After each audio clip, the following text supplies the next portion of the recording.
Good day, everyone. I am Natasha Laura C. Patao, one of our teacher for today's video. I am Mark Genopi Almorato. And I am Krishna F. Sarino. And I am Zarina Shane M. Gajana. And welcome to another lesson. Today, we're establishing our one classroom rule. So which is? Yes, respect. Respect means treating others the way we want to be treated. It's rooted in many cultures and helps build trust and understanding. In our classroom, respect involves listening, being kind, and supporting one another. By embracing respect, we create a positive learning environment. So let's commit to practicing respect every day. So before we start our lesson, we'll be going to have an activity which is called It only takes you 2 lines to define. Now, Teacher Mark will give you the instructions. So first, the class will be divided into 2 groups. All must participate. Each group will be given a series of words. Each members of the group should define the words using only 2 lines. To complete the defined words, each of them must take turns using only 2 lines to give the full definition. Definition of each group should not be planned ahead, and it will all matters to their previous understanding of the lesson. A group who will successfully define the words or phrase with sense will be the winner. So, are you ready? yes. Alright, so we only give you 1 minute to define the words. Okay, we have a winner now, which is the group 2. Very good, group 2. Okay class, we will be having another activity. Do you know, teachers, that words could be deceiving? Really, Teacher Mark? That's right. So, for the mechanics of the game, the class will write a number. Numbers will be folded and put it on the box. The box will be shuffled and passed throughout the class. Then the students will pick a number. All students who will get an even number will be group 1, and those who got odd numbers will be group 2. The students will be given words and their respective definition, but they don't know what is the exact definition of that word. So what they'll need to do is to paste the possible definitions of that word just by looking at it. Okay, so we will only give you 2 minutes to paste the words in their respective definitions. And along the discussion, you will be able to know if your respective definition is aligned with the words that is given to you. Before we will proceed to our proper discussion, let us first know our objectives. At the end of the discussion, students are able to identify the educational responses and the concept of response to intervention, or the RTI model. Apply different adaptations and groupings on children with special gifts and talents through the activity Movie Special. And last, appreciate the importance of creating an inclusive learning environment that values the unique abilities of gifted and talented learners. Now, we will be discussing educational responses. So let us first define educational responses. So basically, it refers to the strategies and interventions that educators implement to meet students' diverse learning needs. So this includes a variety of techniques and methods tailored to the unique requirements of different learners, so ensuring that all students receive the support they need to thrive in the classroom. So for gifted and talented learners, these responses are particularly important, providing them appropriate challenges, encourage higher order thinking, and foster creativity. So gifted students often require more than the standard curriculum to stay engaged.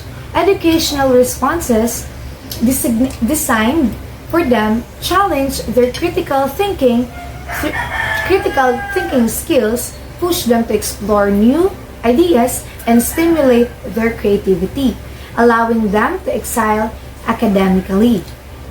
Tailored educational responses help keep gifted and talented learners engaged and interested, preventing boredom.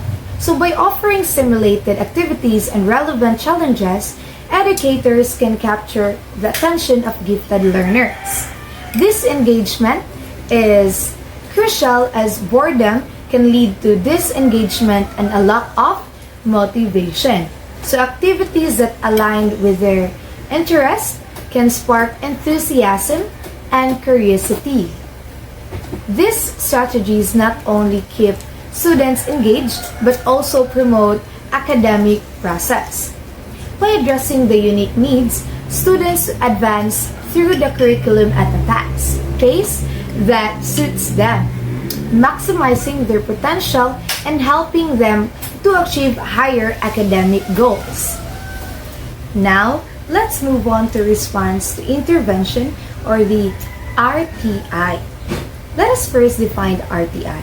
So, it is an educational framework designed to identify and support students' needs early on.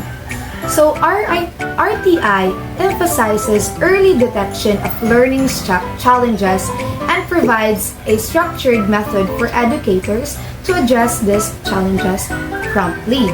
So, it involves a multi-tiered approach where teachers provide increasingly intensive interventions based on students' responses to instructions. So this tiered system consists of several levels of interventions, starting with high-quality instruction for all students, which is Tier 1, followed by targeted support for those needing extra help, the Tier 2, and culminating in individualized, intensive support for students who require it, which is the Tier 3. Each level is informed by ongoing assessments of students' performance. So the goal is to ensure that all students, including those learners with learning difficulties or gifted abilities, receive the appropriate support to succeed academically. By using RTI, educators aim to create an inclusive learning environment where every student can thrive. This proactive approach not only addresses the needs of struggling learners but also ensures that gifted students are appropriately challenged, fostering their academic growth and achievements. Alright, so sorry for the confusion. It is basically pronounced as tier.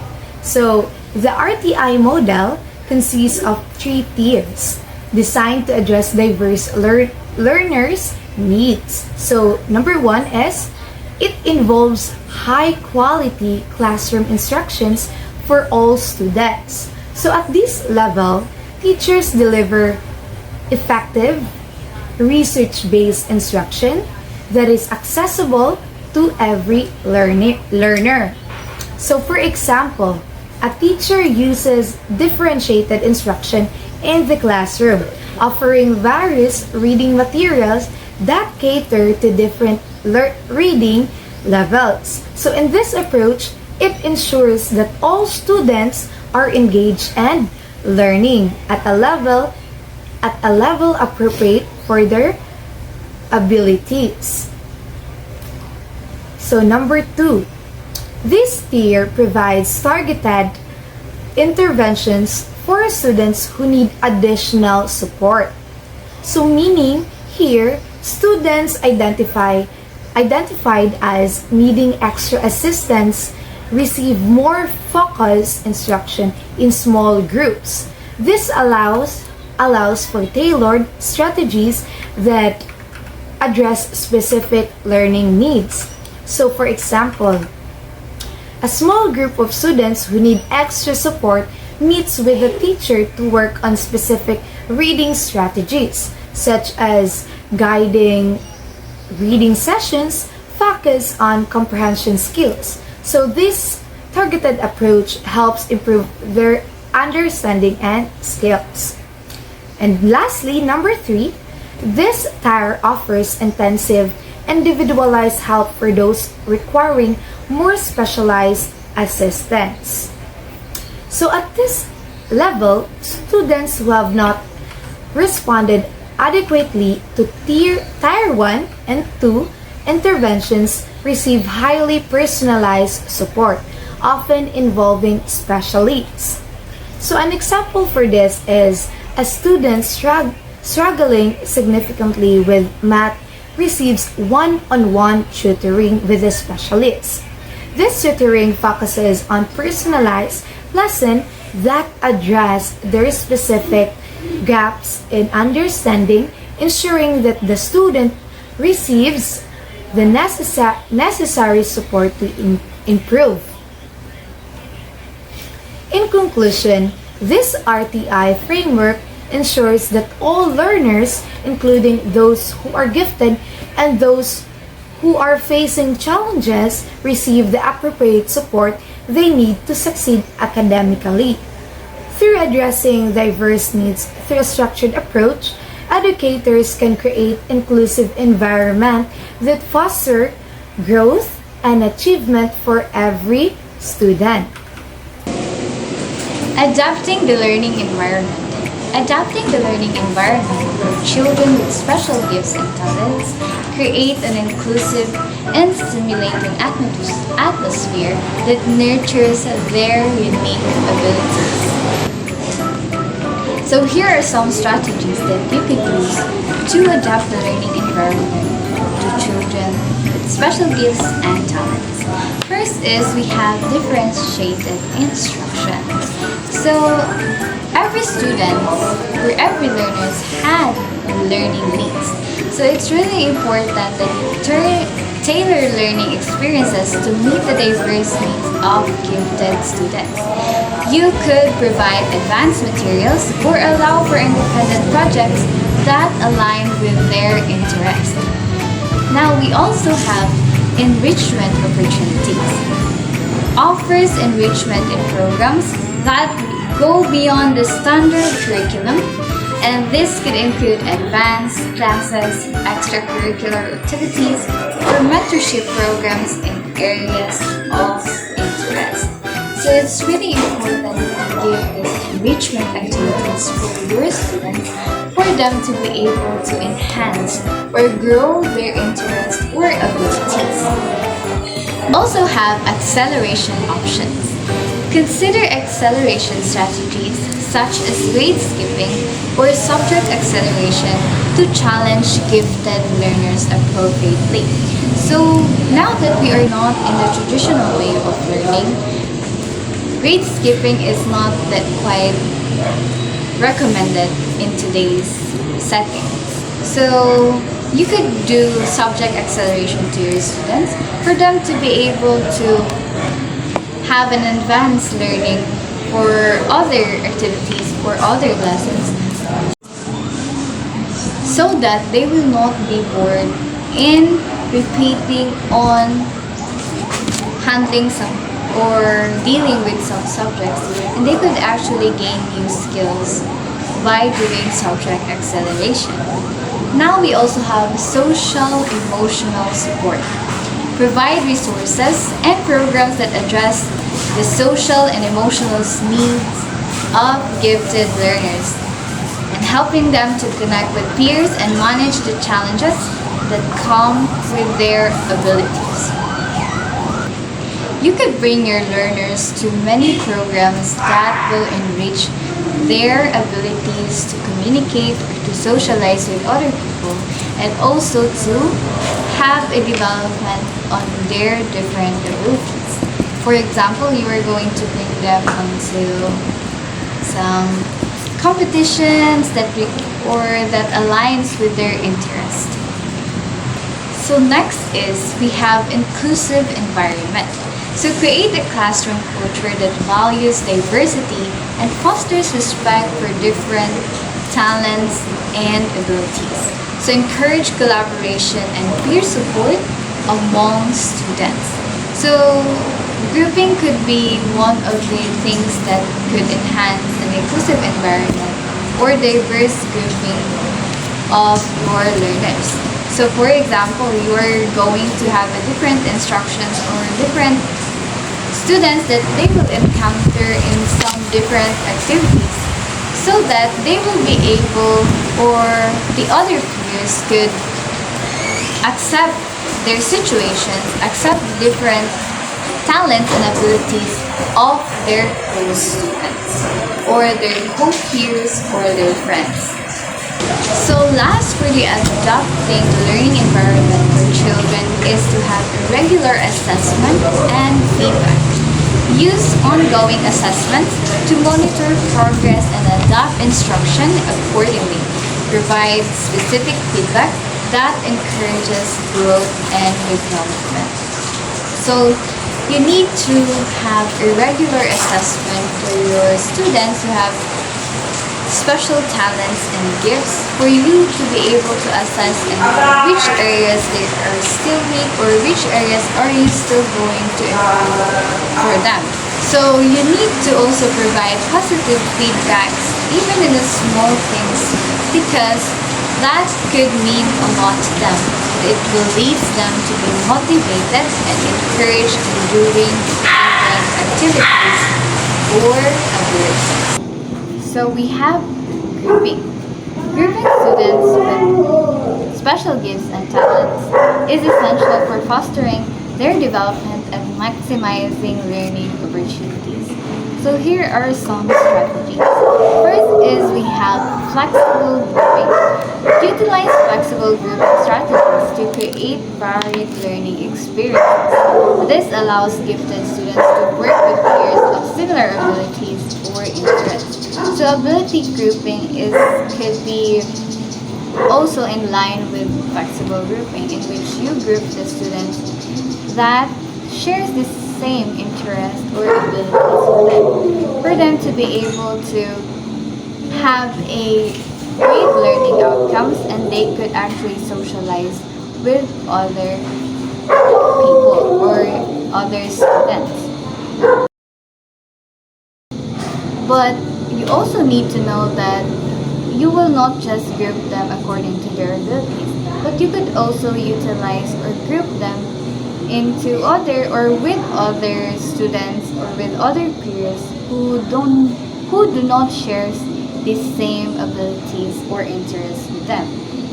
So through that, they can also foster or accept the differences between the other students and accept different ideas for them to be able to come up with new ideas or new things.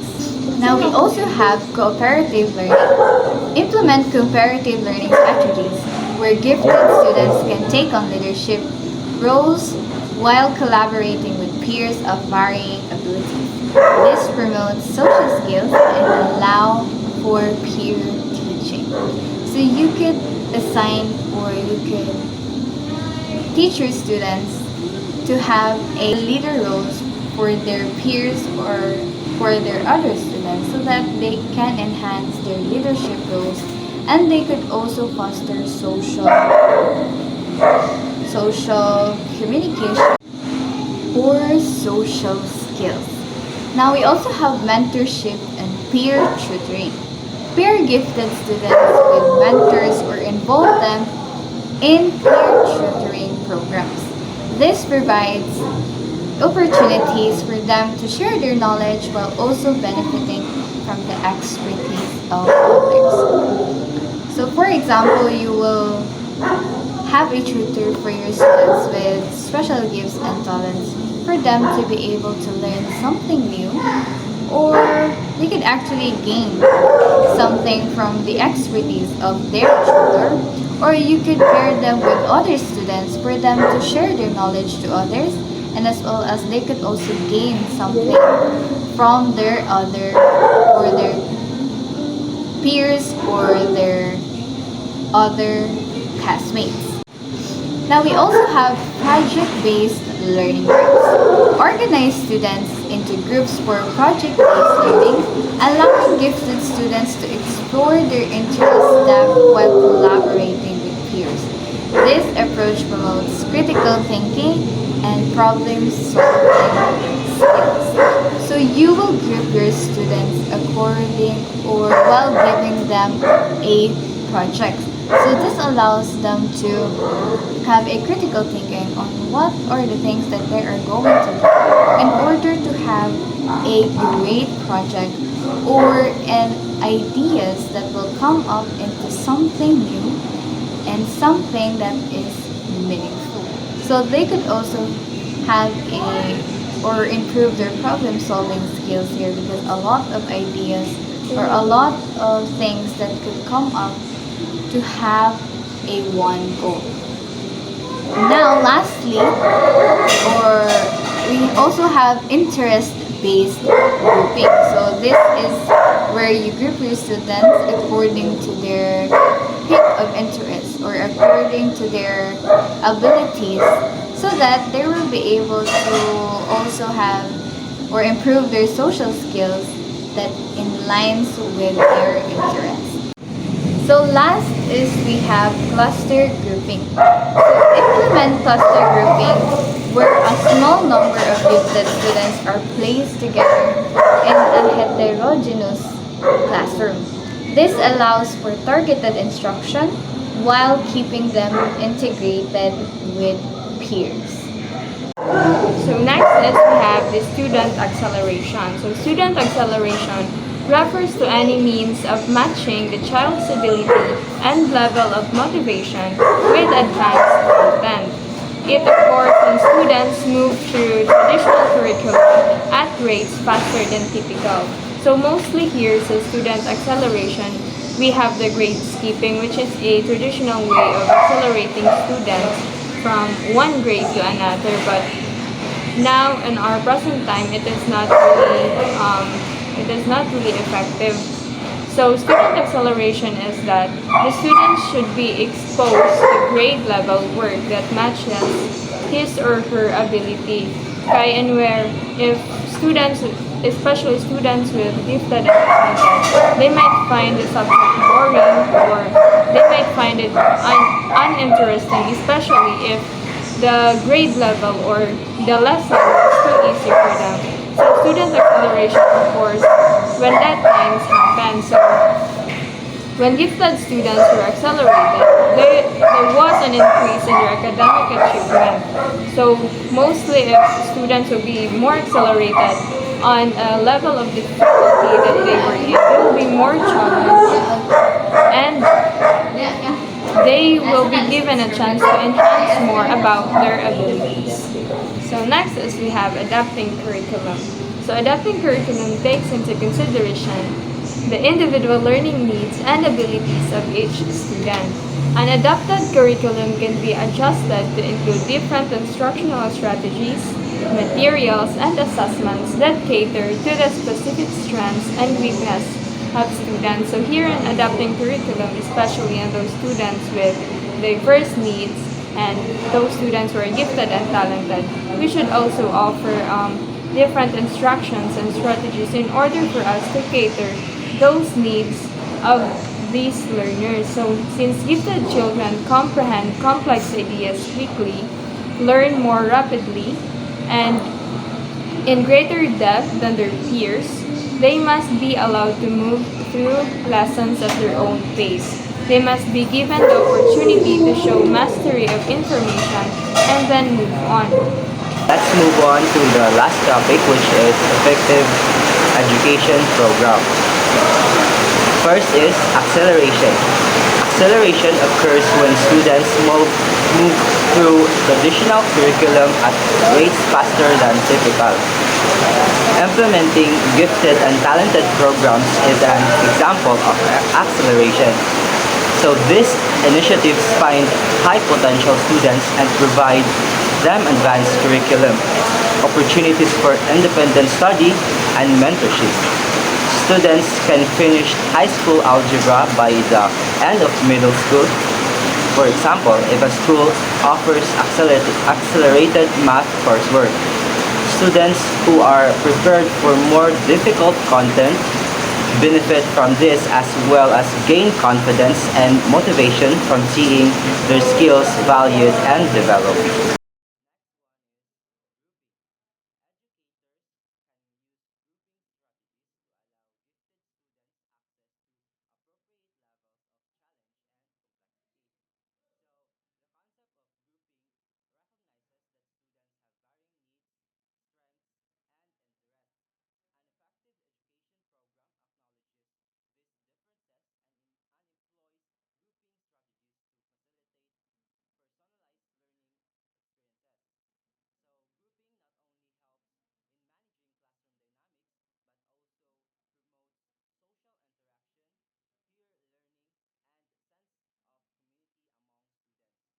Identification. One size does not fit all. In addition to using assessments appropriate to the services provided, different strategies may be needed to ensure students with high potential are identified. By prioritizing the identification of individual needs and strengths, schools can create a supportive and equitable learning environment that maximizes each student's potential. So ultimately, this commitment to identification contributes to improve educational outcomes and prepares students for future success.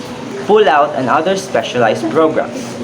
Gifted programming can be provided in a combination of ways, including pull-out programs, special classes in a subject or interest area, and other similar services.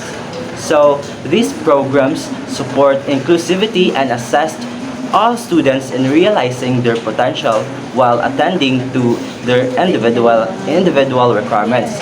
So in the end, combining pull-out and specialized programs improves educational programs' overall efficiency and guarantees that all students have the chance to achieve. Lastly, teaching training.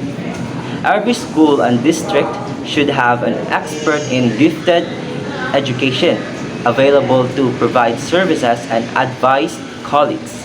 So training programs often emphasize collaboration among educators. By fostering teamwork and sharing best practices, teachers can support one another in addressing challenges and enhancing instructional methods. So this collaborative spirit contributes to a more robust educational community benefiting all stakeholders. Next is curriculum compacting. In traditional settings, advanced learners may become disengaged due to a lack of challenge, while others may struggle to keep pace. Compacting allows teachers to assess students' existing knowledge and skills, enabling them to accelerate learning for advanced students and provide additional support where necessary. So, this individualized approach helps ensure that all students remain engaged and challenged. So, curriculum compacting encourages students to take charge of their learning.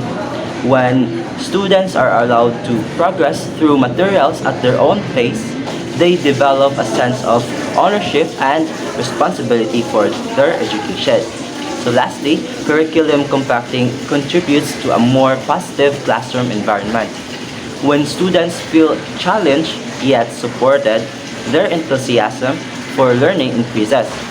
A classroom that recognizes and nurtures diverse abilities fosters a culture of respect, collaboration, and mutual support among students. Okay, we are done with our discussion. So what have you noticed from the definitions that you put in the words that were given to you from our second activity? Does it align to your expectations of the real definition? And I will give you a chance to rearrange them into their respective meaning. Now, since that you have learned something from our discussion, let's assess your further knowledge. So, we will have an activity which is called How Lucky Are You? So instructions. Students will pick a random paper on the box. Those students who got the paper with the phrase, "Congrats, you are so lucky," will answer the following questions. So here are the questions. Do you think that these educational responses are actually done now in a classroom setting? Can you give a scenario or experience in which you have observed that it is slowly starting to be introduced or applied in the classroom? So for our last activity, we'll be having the movie special. Instructions. The whole class should make a short movie, 3 minutes only. The movie should show how adaptations and groupings should be applied in a classroom setting for those children with special gifts and talents. All members must have their roles and lines. Props should be present. Anything inside the classroom can be used, but must put it back after. And the class will be given 6 minutes to plan and rehearse. So don't be shy and shine bright. Good job, students. I can see that you really have the potential to be an actor in the future. So all of you did a great job, and this really showed how adaptations and groupings should be applied in a classroom setting. So it is really important to use these methods, especially on those students who are talented and gifted. As we wrap up our discussion on educating children with special gifts and talents, I want to ask a few questions to check your understanding. So I have here 4 questions. Number 1, what is the concept of RIT model? Number 2, what are the adaptations or grouping techniques to the learning environment of children with special gifts and talents? And number 3, what are the effective educational programs for children with special gifts and talents? And lastly, how important curriculum compacting is. Alright, great answers! It's essential that we understand these concepts to create a supportive learning environment for all students. So thank you for your participation. For our assessment, we will be using a Google form with 10 multiple choice questions and 5 opinion-based essay questions. Kindly follow the link below to access the assessment. So instructions. Complete the multiple choice questions and essay sections and make sure to submit your responses when you're finished. Please take your time and let me know if you have any questions. And for your assignment, in a short bond paper, make a reflection paper on the things you have learned from the previous modules up until this last discussion in assessing and accommodating children with special gifts and talents.